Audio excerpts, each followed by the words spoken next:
Alright, and we're back for another League of Legends commentary. So today I will be playing support Zilean, and again, I think he's really fun to play, so if you haven't tried him out as support, I think you should check him out. He does lots of damage and he can make all sorts of sweet plays. That being said, if you use him ineffectively, it's gonna suck. So you need some practice on him, but he's super fun to play. At the end of the video, don't forget to like, subscribe, comment, etc. Those giving me comments really helps, and helps me improve the quality of my videos, and it's really nice to see that some of you guys like my videos enough to subscribe. So don't forget to do that, and here we're going to start off our game.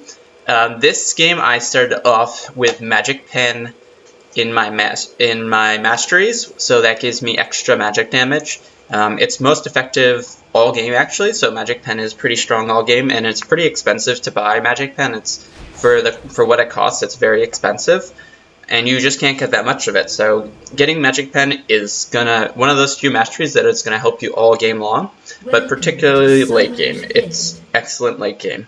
And then so I got 9 points in my offensive mastery trees to get my Magic Pen, and then I have 21 points in utility, and I am still sort of debating and messing around with my utility build and my defensive masteries, and trying to decide like what I like best and try to mess with it to see what different things I can try in different matchups. In this matchup I tried 21 points in utility, and what I did was I gave myself cooldown reduction, mana regen, mana bonus, I gave myself extra experience, and I think I like the extra experience gain that you can get in the utility mastery for supports, because supports tend to fall behind in levels, and that's actually really bad. So if you can sort of negate that a little bit, that can be very effective. My teams are making lots of jokes, and here I'm just also going to talk about his passive. The 8% experience addition is very good if it's used properly. So this just basically just means that your team is going to be ahead in levels pretty much the entire game. So your team needs to recognize, okay, staying in lane to get extra XP is really good, because it's going to stack even more than what the other team would normally get. So your team just needs to recognize that that's what's going on with your passive, and it's really an excellent passive. Here we're helping out Lee Sin try to do the red buff as quickly as possible. I should have done a couple auto attacks because he asked for a smiteless, so he took way too much damage for this to be worth it. It would have been better for him just smite it, but we really needed to do more damage to that, and I think he doesn't have enough points in the defensive mastery for what he's trying to do, which was an early gank level 2, so he just can't do anything for a bit because he's low, but he can certainly sustain off in the jungle.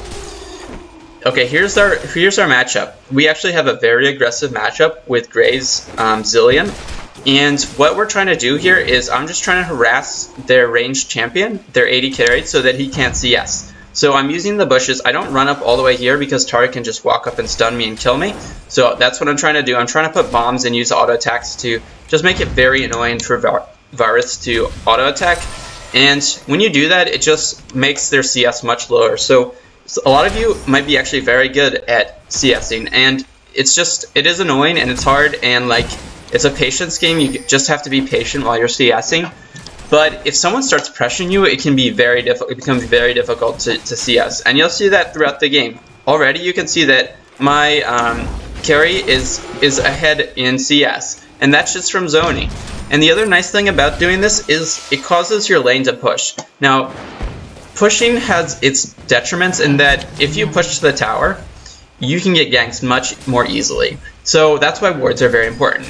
But also it has a huge benefit in that it's very hard for them to CS under the tower. So they're going to start losing more and more CS unless, you know, they're very good at CSing under the tower.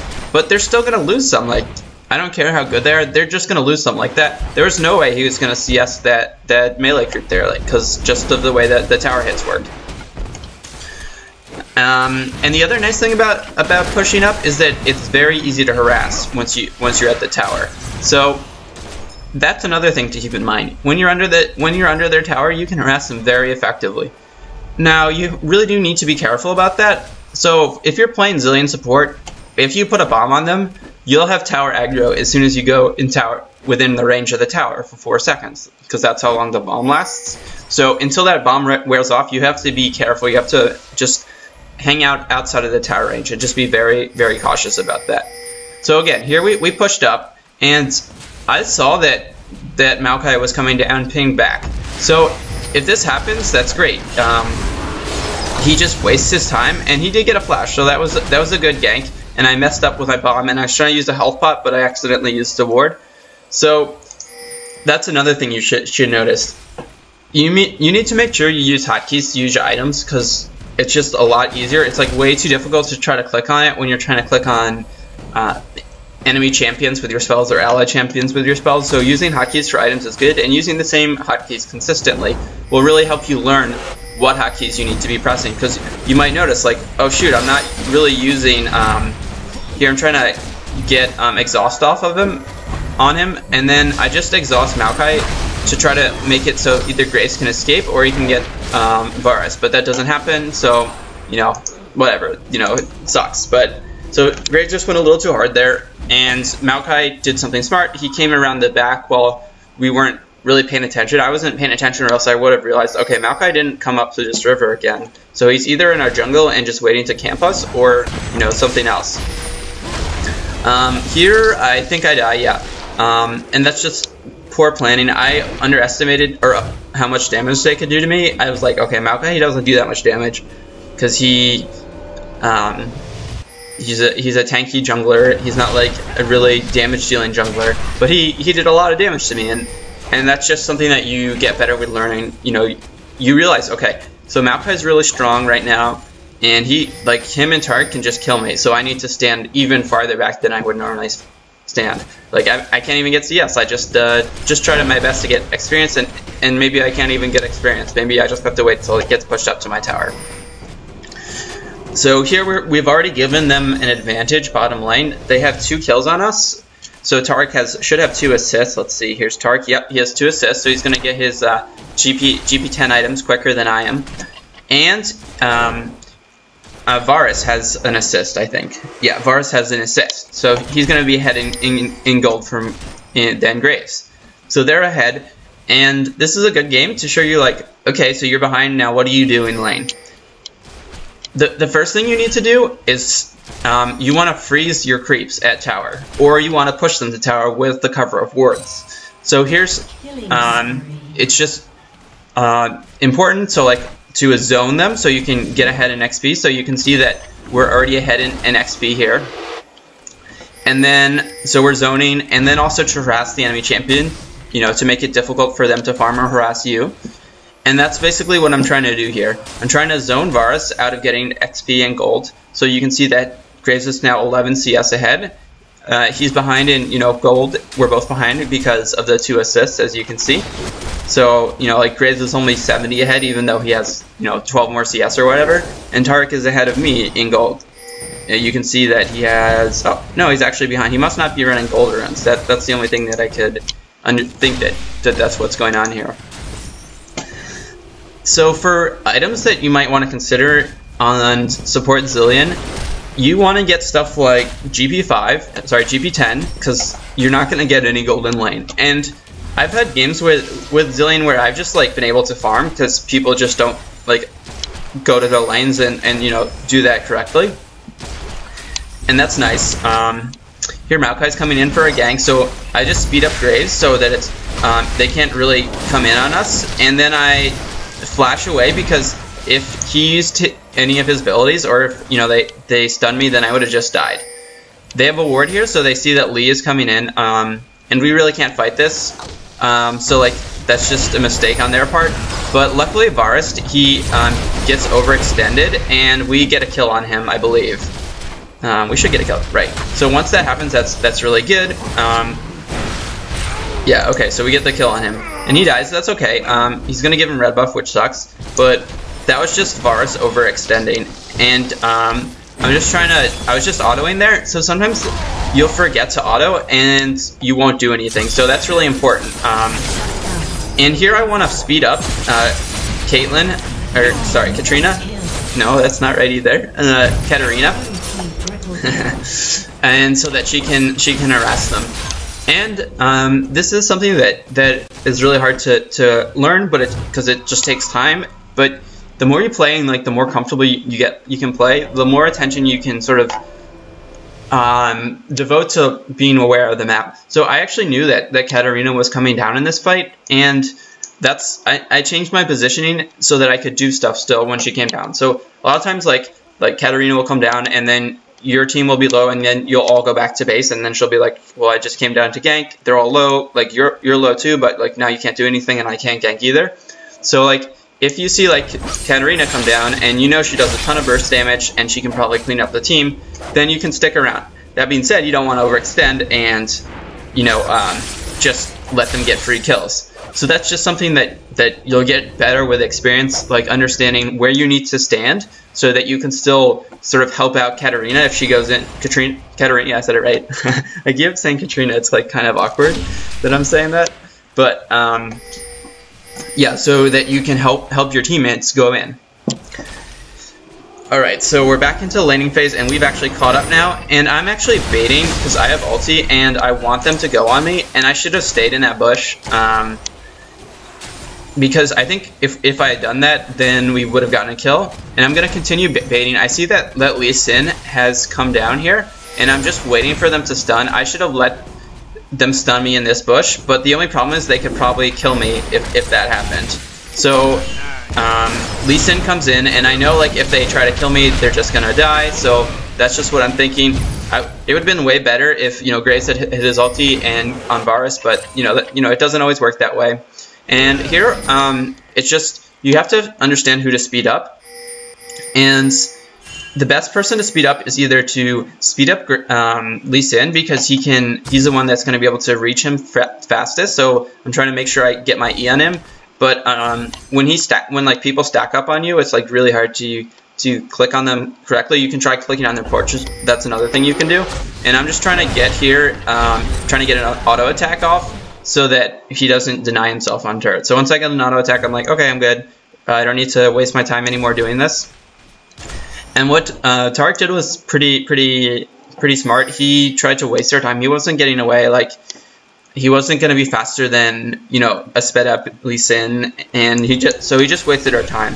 And that's like, let's say if Graves had been chasing too, that would have been terrible. Like, he would have lost out on CS and XP. So like, you know, that's one thing you can do, and you don't necessarily think about it. Like, you think, well, I'm dead, whatever, I'm gonna die. I'm just gonna try to get back to my base, and you know, sometimes that's the right thing to do.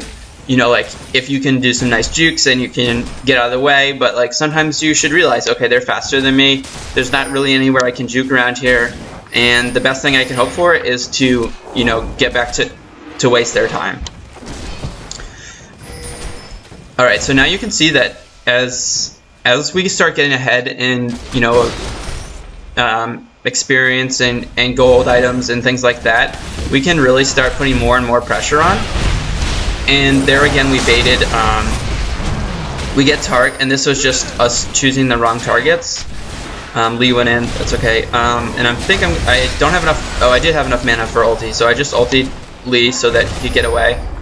And I'm trying to get in close so that he has someone to jump to. The only worry here is that you know that. Oops, I shouldn't have flashed there. So sometimes you need to recognize when you're gonna die and just not flash. You're like, okay, I'm dead. There's no way I'm getting away, and I'm just wasting a flash if I try to do this.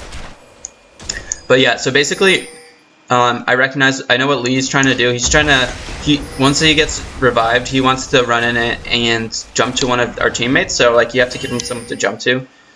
But that being said, you don't want to like get yourself killed doing it. So here, in the last video, I talked about you have to be flexible on who to put your ulti on with Zilean. And, you know, this is one of the most critical things that you can do, and I think it's very challenging to know all the time who to put it on. For general guidelines, you definitely want to put it on people that initiate and also do a lot of damage. So in this game, if you look at my team, people that do a lot of damage are probably going to be Riven if she doesn't build tanky, and it looks like she's building tanky. So if she was getting like a Bloodthirster first or something along those lines, and she was just dominating her lane, and she's doing, you know, she's doing pretty well in CS, but she's getting ganked a lot, So she's just building tanky items so that she doesn't get ganked so much and she can survive ganks and stuff like that. So we know, just looking at what's going on from the lane, that right now she doesn't do that much damage, and she's probably not going to do that much damage for a while. In contrast, Graves and Katarina are two other possibilities that I could put my ulti on in team fights. And you can see that Katarina has 3 kills to Graves' 1 kill, and she has more attack items. So Graves has a sustain item and just 2 attack items. Basically, like his boots give him attack speed bonus, and this gives him damage. So I really do want to be putting my ulti on Katarina in fights, just right now if it were to happen. But you have to be flexible. You have to look. Okay, so the dynamic might change. You know, like Riven might get really strong, or Katarina might get really strong, and then I have to change that. Here they made a mistake, and we didn't really capitalize on it. So because we focused on Dragon, and that's fine. It's not always bad to do that. Here I want to speed up Katarina, and I'm trying to do that. Maokai overextends a little bit, so sometimes when you're fighting, you have to. People will try to, like, the enemy team will be split or you'll be split, and you can recognize that and take advantage of that. Here I'm just trying to bait and get them to waste time on me, and I use my ulti on myself, and that's fine. Like, I could the other alternative, I didn't have that much mana. I could have tried to put a couple bombs on their team so that, you know, like, they couldn't kill us. But I think, you know, just the fact that I used my ulti there was really good, because their whole team focused me, and they didn't capitalize on the fact that Katarina got ultied and could have died there. So that was actually a pretty good use of my ulti there. But yeah, so like a lot of times in fights, as you saw in that fight, like everyone was split up, even our team and their team, and sometimes like they'll just try to walk to the team fight, and you can really punish them from doing that. So for instance, if the AD carry does something like that, this guy shouldn't have dived here. And the reason he shouldn't have dived is because we're all alive, and we all knew that that was happening. Like, the fact that you know, like, Graves was staying there should have, if they're just like, unless he really has no idea what he's doing, like, he's staying there, and it's so obvious, like, that they want to dive him. You know, like, there's no other reason for them to push. They knew that there's no way they were going to get that tower, and really even put any damage on that tower with Graves here. So, like, they should have been thinking, okay, why is he staying here? Is he just being stupid? Or, like, and sometimes that, you know, players do, you know, make mistakes, right? You know, they overextend and stuff like that.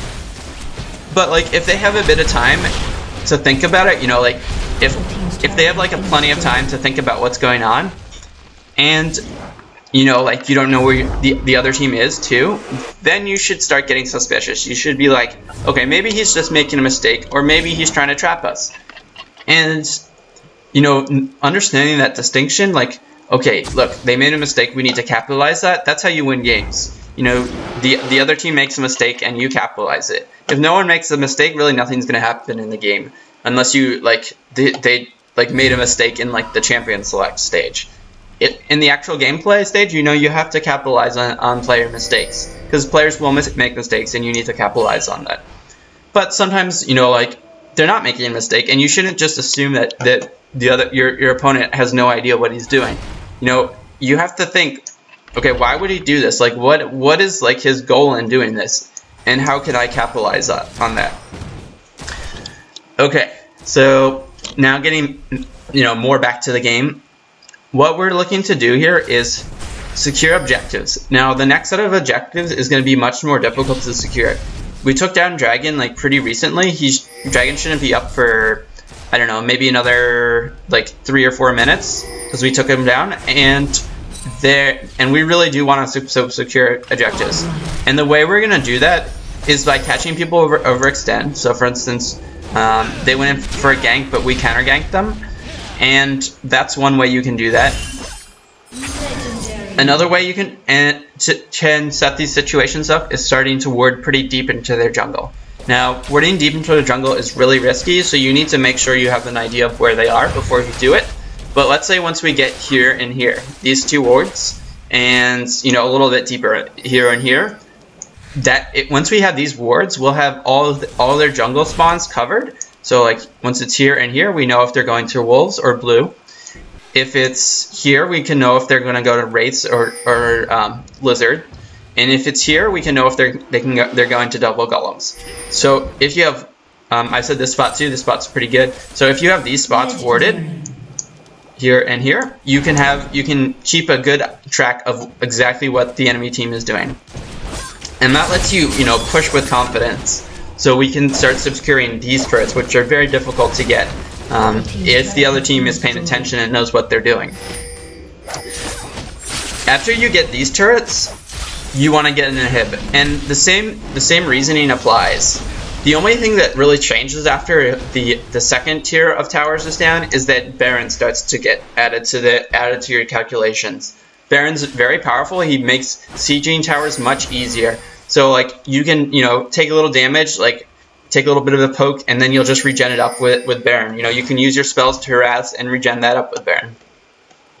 So what you want to do this is what you want to do with advantages. You want to basically think of yourself like a snake. You're trying to slowly constrict them, squeeze them to death, and they have to make mistakes. They have to do risky plays, and once you do that, you can really start capitalizing on what's going on. In this team fight, I ulti Lee Sin, and that was an okay choice if we were not going to re-engage. But Katarina would have been a much better choice to ulti, just in general, because once you do that, like that she'll know that and she'll play accordingly. And this was us just overextending. You'll see the fight went really well. We killed 3 of their team, and we could have killed Tariq too, but I didn't. Basically, the way that fight could have changed significantly was if I had ulted Katarina. Then we would have gotten definitely 4 kills, and I think we could have easily gotten away from Warwick in that situation. So that's a great example of realizing who you need to ulti. And there, I definitely saved Lee Sin. Like as you saw, Lee Sin was gonna die if I didn't ulti him. And if we were not gonna keep fighting, then it would have definitely been great to ulti just Lee Sin. But since we kept fighting, and this is hard to do in solo queue because you can't really communicate with your teammate. Okay, we got a pick there, we got a kill. That's we're all low. We really can't tower dive effectively. Then then you can avoid that happening. But if you're gonna keep fighting, then it makes way more sense to ulti Katarina. Okay, so as I said before, you want to just keep getting objectives. So here I'm warding their blue, so that serves dual purposes. One, this is a major route for them to come down to stop us from dragoning, and this is the other major route. So I get to ward this and this. And here is a nice thing that you can get them to overextend when they're behind by doing objectives, and it makes it even easier when you're warded. Here I'm trying to get Kat to go back in because I have my ulti, but she doesn't realize it, and then she finally just types and says ulti me, and then I ulti her so that she can just secure all those kills. And you saw there, if I hadn't ultied her and she had no confidence that I was going to ulti her, there's no way she's going to go back in. She's like, okay, they're just going to focus me and I'm going to die. But the more communication you can have with your team, and the better you can sort of trust them to do the right thing, understand what the right thing is in each situation, then and that's basically just communication. It's not verbal communication, but it's a sort of thought communication that's something that's clear to everyone that you don't even need to say.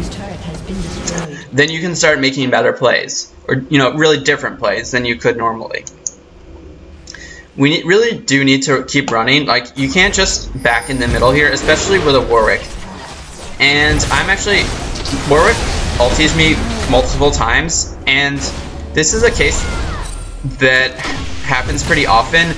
You just get so excited that you use your ultis, or you just waste summoners in trying to. It's basically like tunnel visioning. You're like, okay, I caught him. He's totally dead. There's nothing he can do if I ulti him. He's low. Whereas, you have to understand, what is the point of ulting me? I don't do that much damage. I don't have a lot of AP items right now. And I'm not worth that much gold. I've been killed. I'm probably worth normal amounts because I have 16 assists. But there's no point in ulting me. you're not going to waste the carry's time being dead so he can't farm. Like, you know, I think that would have been totally worth it if he was like pretty sure that like he ultied, for instance, Graves under the tower and he was going to get the kill, but he might die. Like, that's worth it.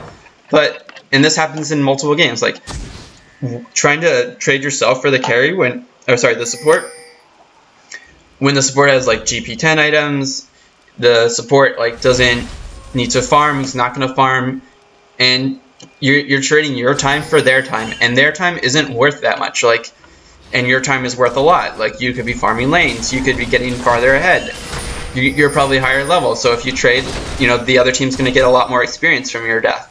So like, that's just something to think about. Like, people in solo queue like want to get a lot of kills, and you know, that's fun, and if that's how you want to play, that's like totally fine. Like, you can play like that. You know, you can always like dive on people, trade yourself, play super aggressive, and you know, sometimes that can like really pay off, and you know, you can completely dominate the enemy team. But you know, sometimes it doesn't work at all. Like, the team gets ahead and you don't change your strategy, and you keep thinking that you can play aggressive, and you really can't. Here is just a case of being map aware. They knew that there's two members up top, and so that they went on these, they did a 2v3, and doing a 2v3 is very risky. The odds that it's going to work really depend on like who the champions are, but sometimes that's really the best thing you can do. Like, you see that there are three members of the enemy team, they're caught out of position, you do a lot of burst damage, so that's one of the key things that you need to understand first.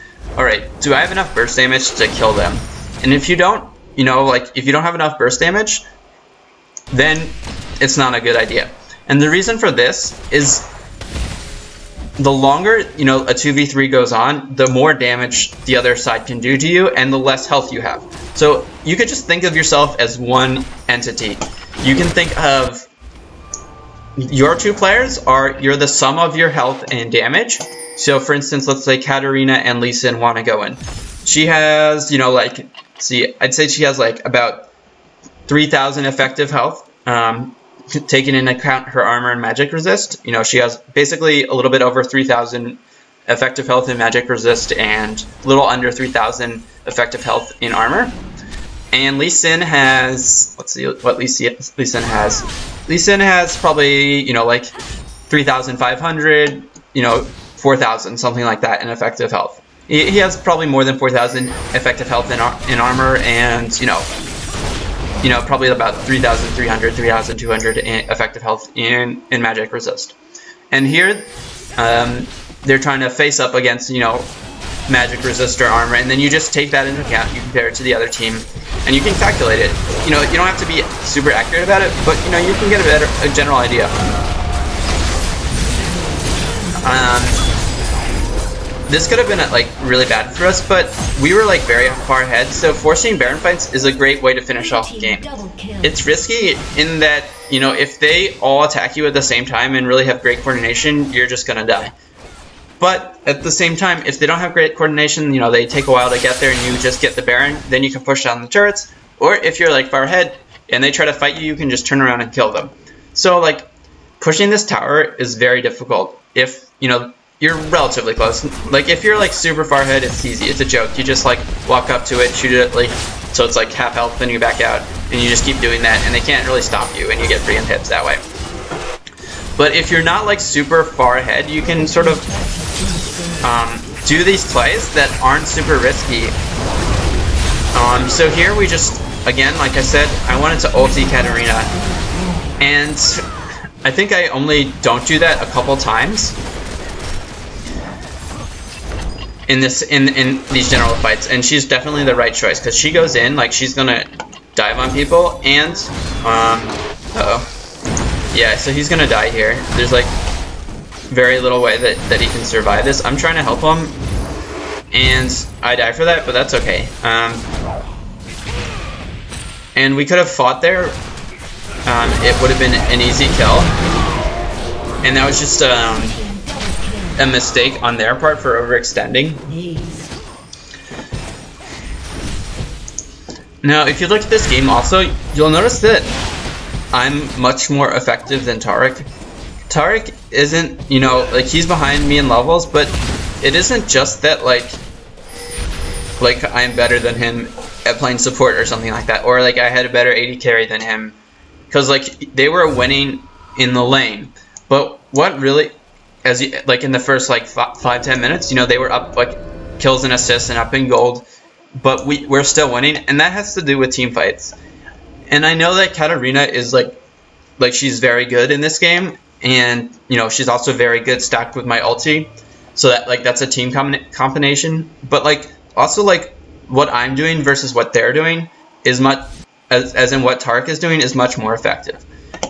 And if you use your hero effectively, and that means just understanding what his abilities are and what the role is, it basically feels like to their team that like they're fighting a 4v5 or something like that. You know, like if Tariq basically doesn't use his stuns at all, you know, he doesn't use his R to boost your damage, and he's never in range with his W to give you armor buffs. Like, if that happens, like, and he never uses his heal, like, if those things happen in fights, then it feels like, well, like, we're fighting 4v5s. They have, like, an extra member on their team somehow, and it seems so unfair to them. Like, it doesn't make any sense, like, to them, like, how they could be losing so poorly. Like, but it's really, it's not that, like, they're bad, or, like, it's just that, like, or, like, you know, like, that they're generally bad at the laning phase, or, like, you know, they just don't know how to play at all. It just means that they don't really understand, like, how they're supposed to be using their champion. And, you know, that just takes time and practice to understand. Here's, like, basically the final fight of the game. I'm just trying to make sure I ulti Katarina, and I use my E's and, because I was too far away, so I wanted to use E's to speed up Riven and Lee Sin, and then use my bombs as effectively as possible. So that's what I was trying to do in that fight. Alright, so here we're just trying to take down their Nexus, basically. And it's a mistake that a lot of people make. Sometimes they don't realize that they can just win the game. And, you know, when you've killed their you know, both of these, you know, both of their inhibitors, like, you're probably going to win. But there's no reason not to finish the game out when it's, you know, easily winnable, because that's how you lose games. Like, lose games that you've already won, basically. So it's really important to try to finish off a game that you've won. Okay, so this video is over. I hope you guys enjoyed it. Any comments or suggestions are always appreciated. You know, don't forget to like, subscribe, comment, etc. Rate the video. And I really appreciate feedback, because I like to use it to make the video better. And I hope you guys enjoyed it. And we'll have some great videos coming up pretty soon. Tomorrow will be when the next video is released. So I hope you guys enjoyed it a lot. Have a great day.